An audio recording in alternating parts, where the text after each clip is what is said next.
الشیطان الرجیم بسم اللہ الرحمن الرحیم یا ایھا الذین آمنوا کتب علیکم الصیام کما کتب علی الذین من قبلکم لعلکم تتقون ایاما معدودات۔ دیکھو ہم نے گزشتہ یہ سنا کہ اللہ نے روزے اس لیے فرض کیے کہ تم کو متقی اور پرہیزگار بنا دے گئے۔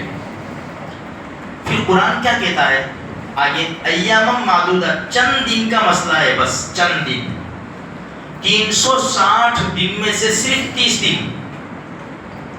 دن بس۔ اس میں بھی اللہ کا قرآن آگے کیا کہتا ہے؟ فَمَنْ كَانَ مِنْكُمْ مَرِيضًا أَوْ عَلَى سَفَرٍ فَعِدَّةٌ مِنْ أَيَّامٍ أُخَرَ۔ بھئی اگر تم میں سے کوئی بیمار ہے یا سفر پر ہے تو روزہ نہ رکھنا چاہے تو نہ رکھے، لیکن بعد میں اس کی قضا کرے۔ اب آؤ ہم دیکھتے ہیں آگے کی آیت کیا کہتی ہے؟ وَعَلَى الَّذِينَ يُطِيقُونَهُ فِدْيَةٌ طَعَامُ مِسْكِينٍ۔ دیکھو ایک بات ہمیں یاد رکھنی پڑے گی کہ جب قرآن نازل ہوتا تھا نا شروع میں تو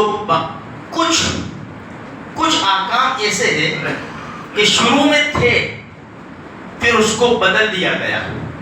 بھائی جیسے نماز میں بات کرنا جائز تھا، شروع میں سلام کا جواب دینا جائز تھا، لیکن بعد میں کیا ہوا کہ بس اب نہیں، بس اب نماز پڑھو، نہ کسی کو سلام کرنا ہے، نہ کسی کے سلام کا جواب دینا ہے۔ تو اللہ کے رسول صلی اللہ علیہ وسلم نے پہلے نماز کہاں پڑھی؟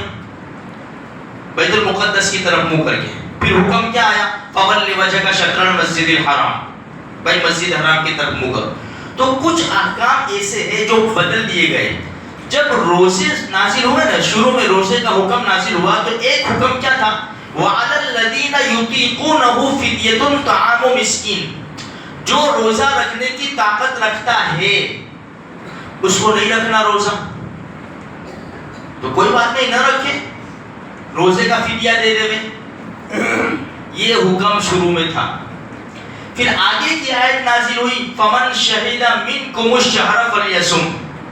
بھئی تم میں سے جو بھی رمضان کا مبارک مہینہ پاوے اس کو چاہیے کہ روزہ رکھے۔ اس آیت کریمہ سے روزہ فرض ہو گیا۔ اب اگلی آیت جو کہا نا کہ بھئی جو روزہ رکھنے کی طاقت رکھتا ہو اور اسے روزہ نہ رکھنا ہو تو وہ فدیہ دے دے، اس کا حکم اب منسوخ ہو گیا، بدل گیا۔ قرآن کریم کی آیت باقی رہ گئی۔ اب یہ کس کے لیے ہے؟ بوڑھے لوگ جو کبھی روزہ نہیں رکھ سکتے، ایسے بیمار جو کبھی روزہ نہیں رکھ سکتے، ان کا یہ حکم باقی رہ گیا۔ انشاءاللہ اس کو کل ہم سنیں گے۔ آج ایک بات یہ ہم یاد رکھیں، دیکھو روزے میں 3 تبدیلیاں آئی، 3۔ جب اللہ کے رسول صلی اللہ علیہ وسلم مدینہ منورہ تشریف لائے تو ہمارے نبی مہینے کے 3 روزے رکھتے تھے، ایام 20 جس کو کہتے ہیں، آج بھی لوگ رکھتے ہیں، 13واں چاند، 14واں چاند اور 15واں چاند۔ ہر مہینے کی 13، 14، 15 ہمارے نبی روزہ رکھتے تھے، اور عاشورہ کا روزہ، 10 محرم الحرام کا روزہ ضرور رکھتے تھے ہمارے نبی۔ تو یہ مسلمان روزے رکھتے تھے۔ جب رمضان کے روزے کی فرضیت ہوئی کہ بھئی رمضان کے روزے فرض، تو اب یہ 3 روزے اور عاشورہ کا روزہ نفل ہو گیا۔ پہلے وہ رکھتے تھے لوگ، اب رمضان آیا تو یہ بدل گیا۔ اچھا، اب پہلے روزے کا وقت کیا تھا کہ بھئی جب انسان رات کو سوئے، چاہے کھائے پیے نہ پیے، کچھ بھی نہ کرے، اگر عشاء کی نماز کے بعد وہ سو گیا تو اس کا روزہ شروع ہو گیا۔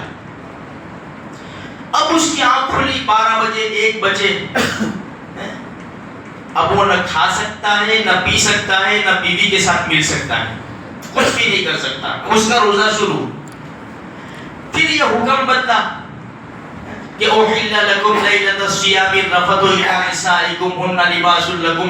پھر آگے چل کے اللہ پاک نے فرمایا اب تمہارا روزے کا وقت کیا ہے؟